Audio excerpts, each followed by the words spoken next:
Good morning, class. Welcome back to the channel again. Myself CA रौनक अग्रवाल और हम यहाँ पे पढ़ेंगे business studies class 12 commerce CBSE वाले स्टूडेंट्स के लिए ये वीडियो रेलेवेंट है। इसके अलावा कोऑर्डिनेशन जहाँ कहीं पे भी है वहाँ पे आप इस वीडियो को रेफ़र कर सकते हैं। हम पढ़ रहे थे लास्ट वीडियो में chapter 1 nature and significance of management. आज उसका है पार्ट 10 और आज अपन पढ़ेंगे बहुत ही सिंपल सा टॉपिक जिसका नाम है कोऑर्डिनेशन और at the same time topic important भी है। 5 to 6 मार्क्स के लिए सीबीएसई कवर करता है, तो बने रहेंगे मेरे साथ। आई विश आपको ये वीडियो बहुत ज़्यादा पसंद आएगा। तो कोऑर्डिनेशन के बारे में आज अपन सीखने वाले हैं। कोऑर्डिनेशन क्या होता है, ठीक है। कोऑर्डिनेशन ऐसा दुनिया में कोई भी चीज़ नहीं है जो बिना कोऑर्डिनेशन के नहीं चल सकता।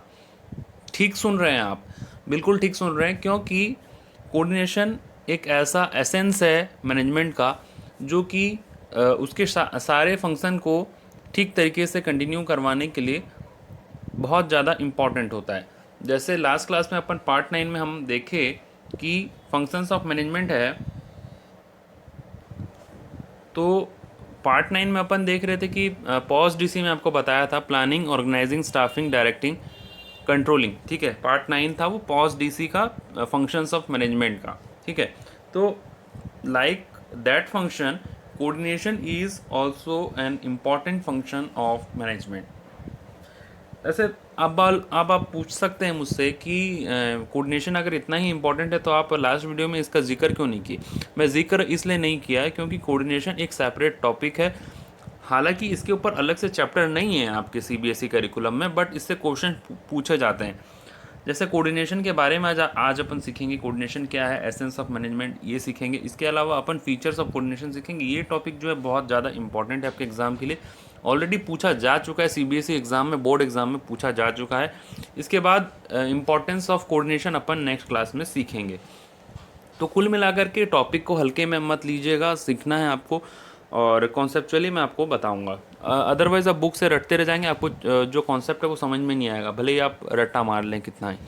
तो कोऑर्डिनेशन जो है एक ऐसा एलिमेंट है जो कि सारे फंक्शन को चलाने के लिए काम करता है। अब कोऑर्डिनेशन एक ऐसा चीज़ है जो कि अपन रियल लाइफ में भी आप देखे होंगे, लेकिन आपको पता नहीं होगा कि कोऑर्डिनेशन आपने देखा भी है। एग्जाम्पल मैं देता हूँ आपको, एग्जाम्पल बेस्ट एग्जाम्पल, आपके साथ डेली कोऑर्डिनेशन होता है।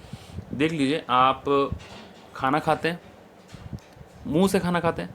अब आप पूछेंगे सर हमको तो पता ही नहीं था हम मुंह से खाना खाते हैं। हाँ, मुंह से ही खाना खाते हैं। अगर देख लीजिए कहीं आँख वाँख से खाना खाते हैं तो मत खाइएगा, मुंह से ही खाना खाइएगा। तो चलिए, मुंह से खाना खाते हैं अपन। खाना खाने के बाद कभी आपने सोचा है कि आपके स्टोमक को उसको बोलना पड़ेगा कि अरे मैंने खाना खा लिया, अब आप डाइजेस्ट कर दो? कभी बोला है आपने? नहीं बोला है ना, क्योंकि आप द मोमेंट आप खाना खाते हैं कुछ समय के बाद the digestion process already will start and the food get digested and the waste material, that is unwanted material, get released from your body, removed from your body. So this is the process, the internal coordination of your body is like that कि आपका जो आपने जो function किया, आपको एक ही तो काम करना है कि आपको खाना खाना है, उसके बाद जो प्रोसेस है वो बॉडी खुद ब खुद कर लेता है। सही बोल रहा हूँ या नहीं बोल रहा हूँ? So this is the example of coordination in our body. Like that एक ऑर्गेनाइजेशन में कोऑर्डिनेशन होना ज़रूरी है, सबके साथ मिलकर के काम करना ज़रूरी है। अभी आपके बॉडी को ऑक्सीजन चाहिए तो आप बोलते हैं क्या, बॉडी बॉडी बॉडी ऑक्सीजन ले ले, ऑक्सीजन का कमी हो रहा है। No, not required. But the coordination एक ऐसा बनाया है, भगवान ने ऐसा सिस्टम बनाया, नेचर ने एक ऐसा सिस्टम बनाया हमारे बॉडी का कि ऑटोमेटिक जो जब चीज़ रिक्वायर्ड होता है वो ले लेता है बॉडी को, और उसको प्रोसेस करके जो अनवांटेड चीज़ है उसको रिलीज़ कर दिया जाता है, रिमूव कर दिया जाता है बॉडी से, है ना। तो यही प्रोसेस सभी के साथ होता है। आई थिंक जो भी ह्यूमन बींग्स हैं, एनिमल्स भी हैं, उनके साथ भी होता है। तो रियल लाइफ में कोऑर्डिनेशन, ये तो मैं साइंस का एग्जांपल दे दिया। अब आप बोलेंगे हम कॉमर्स में हैं। हाँ, हमको पता है आप कॉमर्स में हैं। तो कॉमर्स में भी एक ऑर्गेनाइजेशन को चलाने के लिए there is a need of coordination. अगर एक सपोज मान लीजिए यहाँ पे मैं आपके सामने एक कंपनी है, ठीक है। अब इसका काम है परचेज, मैन्युफैक्चर, सेल, ठीक है। तो ये बेसिक काम मैं आपको, इम्पोर्टेंट काम एक रफली मैं आपको बताया।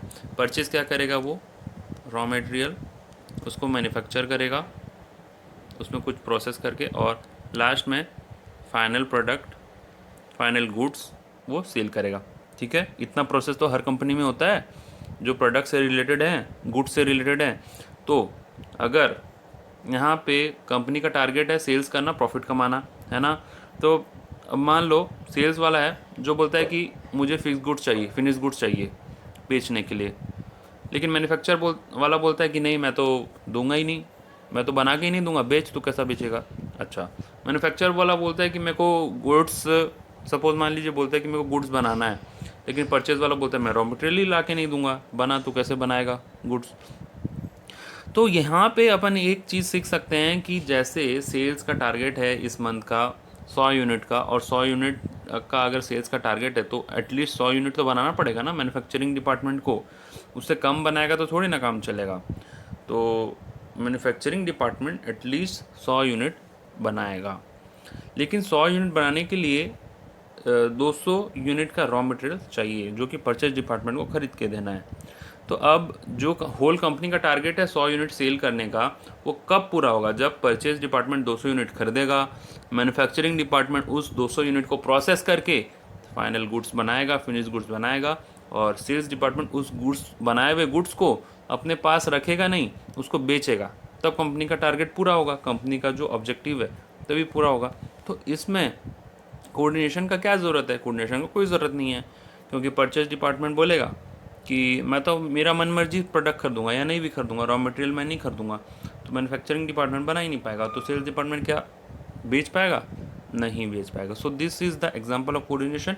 कोऑर्डिनेशन एक ऐसा एलिमेंट है जो कि हर ऑर्गेनाइजेशन में, हर लेवल में, हर जगह इम्पॉर्टेंट है। आप समझ गए होंगे कि कोऑर्डिनेशन क्या चीज़ है। कोऑर्डिनेशन का कोई ऐसा डेफिनेशन नहीं है जो मैं आपको बता दूं और आप उसको रट्टा मार लें, ऐसा कोई डेफिनेशन नहीं है, ये समझने वाला चीज़ है। फिर भी एक बुकिश लैंग्वेज है, वो मैं आपको बताऊंगा जो कि आपको बिल्कुल भी समझ में नहीं आएगा। मैं आपको पहले ये चीज़ समझा दिया हूँ, इसीलिए कोऑर्डिनेशन क्या होता है। सो अभी अपन देखें कोऑर्डिनेशन का लाइव एग्जांपल दो, एक ऑर्गेनाइजेशन का, एक बॉडी से रिलेटेड। तो अपने को ये चीज़ समझ में आ गया कि कोऑर्डिनेशन है क्या चीज़। अब मैं आपके सामने पेश करता हूँ एक बुक का डेफिनेशन। टेन है। अब देखो यहाँ पे ऐसा वर्ड यूज़ हुआ है ना जो कि आप याद कर सकते हैं, कहीं पे आपको लिखना है तो लिख भी सकते हैं, मतलब जैसे एग्ज़ाम वगैरह में पूछ दिया तो आप लिख लीजिए, तो उसके लिए है, लेकिन समझने के लिए ये चीज़ नहीं है। बताता हूँ, एक minute.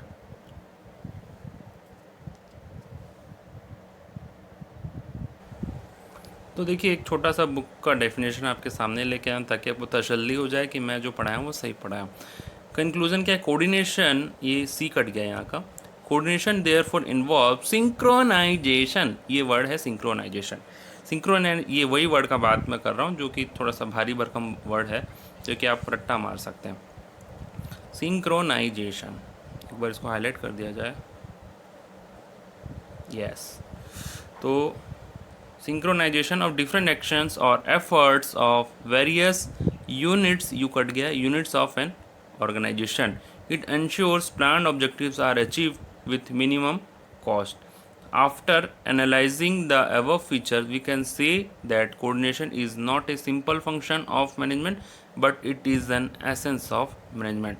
Or in other words, we can say that all the functions are flowers and coordination is the thread that ties these flowers to form the garland। यानी कि मतलब कोऑर्डिनेशन एक ऐसा चीज़ है जो बाकी फंक्शन को अपने साथ इकट्ठा करके रखता है और ओवरऑल ऑब्जेक्टिव को अचीव कराने में हेल्प करता है। ठीक है, तो coordination the essence of management में 3 पॉइंट है। जो टॉपिक है सेमी इम्पॉर्टेंट है इसलिए इसको मैं ज़्यादा फोकस नहीं कर रहा। First is needed to perform all the function. Coordination एक ऐसा फंक्शन है जो कि सारे फंक्शन को सही से करवाने के लिए, काम को कंप्लीट करवाने के लिए हेल्प करता है। जैसे कि प्लानिंग टॉप मैनेजमेंट ने किया, लेकिन उसको पूरा करेंगे मिडिल और लोअर मैनेजमेंट, तो उन दोनों के बीच में कोऑर्डिनेशन होना बहुत ज़रूरी है। सेकंड है require at all the level, top level में भी चाहिए, मिडिल लेवल में भी चाहिए और लोअर लेवल में भी कोऑर्डिनेशन चाहिए। और most important function, most important क्यों बोला गया आपको समझ में आ ही गया होगा, क्योंकि अगर कोऑर्डिनेशन नहीं होगा किसी भी डिपार्टमेंट में, जैसे अपन यहाँ पे अभी मैं थोड़ी देर पहले इस जगह में डिस्कस करवाया था कंपनी वाला एग्जांपल, परचेज मैन्युफैक्चरिंग सेल वाला, अगर कोऑर्डिनेशन नहीं होगा तो कंपनी चल ही नहीं सकता। तो इसीलिए इसको मोस्ट इम्पॉर्टेंट फंक्शन भी बोला गया है। ठीक है, आई होप आपको ये टॉपिक समझ में आ गया होगा। अब ये टॉपिक होने के बाद आपके लिए पेश है दो स्पेशल छोटे छोटे इमेज। ये देखिए, first one is this and the second one is this। ये एक बेस्ट एग्जांपल है कोऑर्डिनेशन का। देखो यहाँ पे ये मिनियंस हैं, ये 3 2 फिर एक, ये बल्ब लगा रहे हैं ऑर्गेनाइजेशन में। ठीक है, ये एक इधर बल्ब पकड़ के खड़ा हुआ है। तो यहाँ पे आप समझ सकते हैं कि कोऑर्डिनेशन कितना ज़रूरी है। अगर इसमें से 3 में से एक भी हिला तो ये सारे जाएंगे, धड़ाम से गिरेंगे नीचे। ठीक है, तो अब ये तीनों का के बीच में एक अच्छा कोऑर्डिनेशन होना चाहिए, पकड़ होनी चाहिए। फिर ये तीनों के ऊपर ये दो हैं, ये दो के ऊपर ये भाई साहब हैं, इसके ऊपर ये फिर बल्ब है। ऐसा ही आपको दृश्य देखने के लिए मिलता है जब मटकी फोड़ होता है। मटकी फोड़ होता है ना, जो मटकी फोड़ ही बोलते हैं उसको, ये वृंदावन साइड में बहुत धूमधाम से मनाया जाता है। और उस वक्त भी कोऑर्डिनेशन का बहुत ज़्यादा ज़रूरत होता है। और सेकंड इमेज जो आपके सामने है ये है, देखो एक ये जिक्सॉ पजल टाइप का है। ऑर्गेनाइजेशन भी एक जिक्सॉ पजल है, जिसमें कि अभी जिक्सॉ पजल में अगर सही से लगाया नहीं गया और सही से फोर्स नहीं दिया गया तो ये जिक्सॉ पजल कंप्लीट नहीं होगा। लाइकवाइज ऑर्गेनाइजेशन भी एक जिक्सॉ पजल है, जिसमें कि अगर सही शेप सही जगह में नहीं लगाया गया तो वो कंप्लीट नहीं होगा और ओवरऑल ऑब्जेक्टिव अचीव नहीं हो पाएगा। तो ये है कोऑर्डिनेशन। अब देखो एक एक्स्ट्रा ज्ञान थोड़ा सा लिखा, if everyone is moving forward together then the success take care of itself. यानी कि अगर सब साथ मिलकर चल रहे हैं तो सक्सेस अपना ख्याल खुद रख लेता है और सक्सेस को आना ही पड़ता है, सक्सेस अचीव हो ही जाता है। तो ये दो एग्जांपल था कोऑर्डिनेशन का जो मैं आपके सामने लेके आया था ताकि आपको ये टॉपिक अच्छे से समझ में आ जाए। Now the important topic is features of coordination, जो कि इम्पॉर्टेंट है आपके एग्ज़ाम के लिए।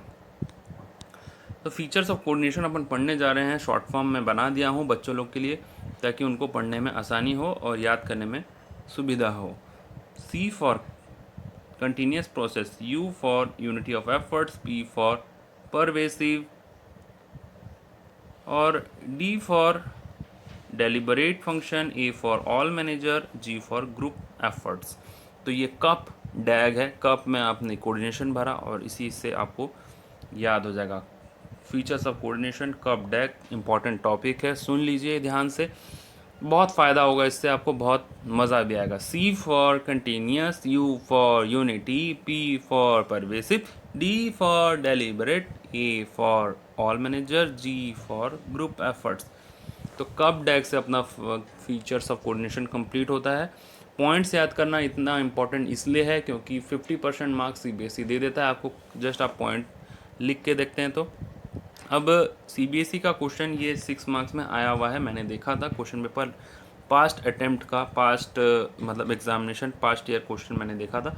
6 मार्क का क्वेश्चन था, 6 में से आप कप डैग याद है आपको एग्ज़ाम में और आप लिख के आ जाते हैं तो आपको 3 मार्क CBSE खुश होके दे देता है। तो इसीलिए कप डैग याद होना बहुत ज़्यादा ज़रूरी है। और ऐसे आपको इस चैनल पे इस टाइप के वीडियो आपको मिल जाएंगे जिसमें कि हर टॉपिक से रिलेटेड कुछ ना कुछ शॉर्टकट बनाया गया है, कोड वर्ड बनाया गया है, जिससे वो टॉपिक आपको यूँ चुटकियों में याद हो जाएंगे। ठीक है, तो इम्पॉर्टेंट आपको इस चैनल में बहुत अच्छा चीज़ मिलेगा, आपको इस चैनल का फ़ायदा उठाना चाहिए। ये मैं क्या कर रहा था, ये मैं मार्केटिंग कर रहा था, एक्चुअली आपको बता रहा था कि मार्केटिंग इसी टाइप से करते हैं। चलो मार्केटिंग भी ज़रूरी है, बताना भी ज़रूरी है, तभी तो आप सबको इसका फ़ायदा होगा। तो फीचर्स ऑफ कोऑर्डिनेशन, हाँ बीच में एक बात बोल देता हूँ कि चलो अगर आपको वीडियो लाइक कर दीजिएगा, क्योंकि मैं देखता हूँ कि व्यूज़ तो बहुत सारे होते हैं वीडियो में, लेकिन लाइक बहुत कम लोग करते हैं। क्योंकि लाइक करते हैं तो मुझे पता चलता है कि इतने सारे लोग को अच्छा लगा। आप लाइक नहीं करते तो पता ही नहीं चलता। या तो अनलाइक कर दीजिएगा अच्छा नहीं लगा तो, एटलीस्ट मुझे ये तो पता चलेगा कि अच्छा नहीं लगा। और सब्सक्राइब करेंगे तो आपको ऐसे वीडियो मिलते रहेंगे, तो सब्सक्राइब करिएगा। एक मेरा वीडियो है जिसमें कि कम से कम अभी अभी तक का बता रहा हूँ रिकॉर्ड जो है 350 के आसपास का व्यू है, 350, लेकिन उसमें लाइक कितने बताऊँ, 10-12। इसीलिए अच्छा नहीं लगता कि इतने व्यूज़ आने के बाद भी लाइक नहीं है। तो थोड़ा सा कर दीजिएगा, मोटिवेशन मिलता रहता है आपके लिए, वीडियो फिर अच्छे अच्छे बनाएंगे हम। तो फीचर्स ऑफ कोऑर्डिनेशन पढ़ लें, अब बहुत हो गया मार्केटिंग। कब डैग है सी फॉर कंटिन्यूस प्रोसेस। देखो कोऑर्डिनेशन जो है ना कंटिन्यूस है, क्योंकि ऐसा नहीं कि आपने एक बार कोऑर्डिनेशन कर लिया उसके बाद आप ज़िंदगी में बस हो गया, लाइफ का गोल सेट हो गया और आप कभी कोऑर्डिनेशन करने का नहीं है।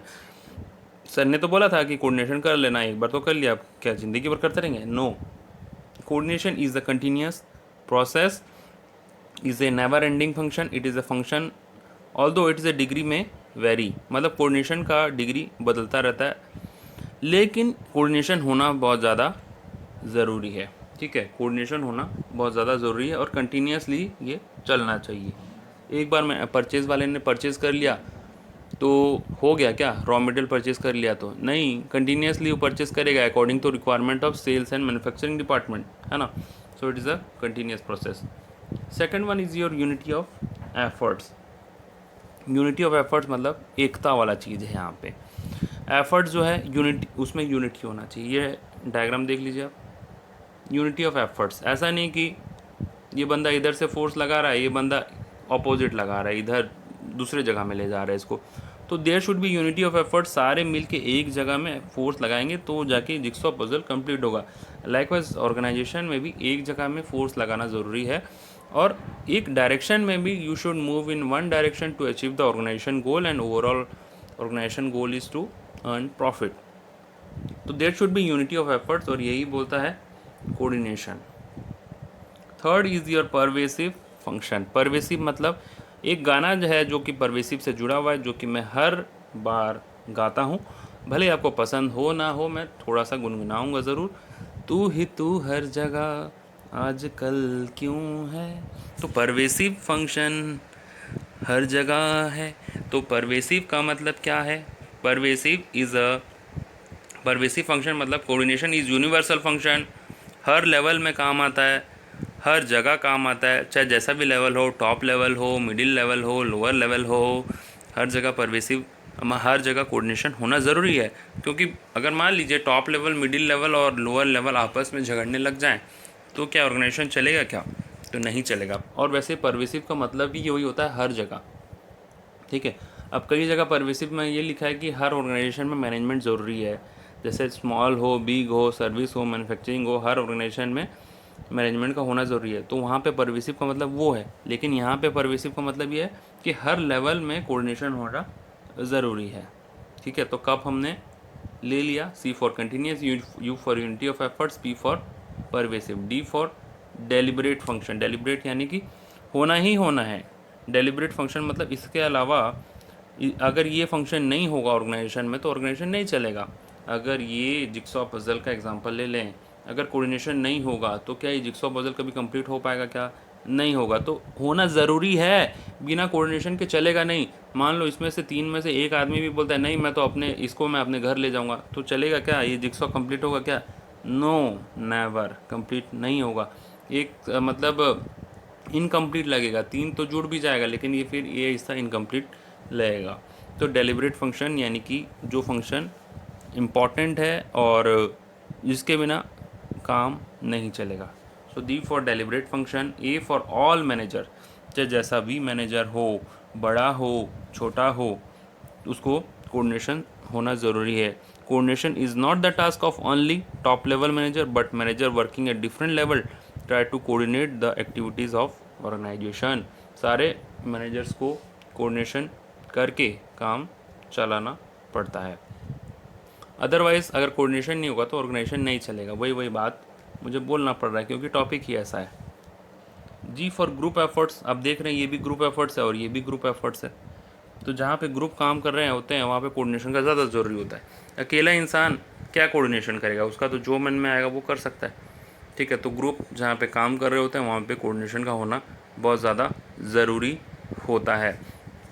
तो आप देख लिए कि कोऑर्डिनेशन क्या होता है। उसके बाद अपन देखें कि कोऑर्डिनेशन का एसेंस क्या है। हर एक बार फटाफट से रिवीजन कर लेते हैं कि अपने लोग आज क्या क्या पढ़े, उस चीज़ का छोटा सा रिवीजन कर लिया जाए। कोऑर्डिनेशन हमने पढ़ा था। कोऑर्डिनेशन मीन्स, यहाँ डेफिनेशन है जो कि हमको मतलब नहीं, synchronisation of all the different action and efforts in various unit, वो जो भी लिखा हुआ है वो है। इसके अलावा तालमेल बोल सकते हैं आपको हिंदी में अगर बोलेंगे तो, तालमेल, सबका मिलजुल करके काम करना ताकि वो ऑर्गेनाइजेशन का ऑब्जेक्टिव जो है वो अचीव हो जाए। This is the coordination. अब कोऑर्डिनेशन क्या, उसका हमने एसेंस देखा कि ये हर लेवल में चाहिए, हर फंक्शन में चाहिए और मोस्ट इम्पॉर्टेंट फंक्शन भी है। उसके बाद हमने देखा फीचर्स ऑफ कोऑर्डिनेशन क्या होता है, कब डैग। इससे पहले हमने डायग्राम देखा था, ये 2 डायग्राम। इसमें हमको ये पता चल रहा है कि 2 ग्रुप में जहाँ पे भी लोग काम कर रहे होते हैं वहाँ पे कोऑर्डिनेशन का होना ज़रूरी है, अदरवाइज़ ऑर्गेनाइजेशन चल नहीं सकता। तो कब डैग में सी फॉर कंटिन्यूस प्रोसेस है कि जो ख़त्म कभी नहीं होने वाला, हमेशा चलने वाला प्रोसेस है। You for unity of efforts, यानी कि सारे लोग एक ही डायरेक्शन में एफर्ट्स लगाना चाहिए।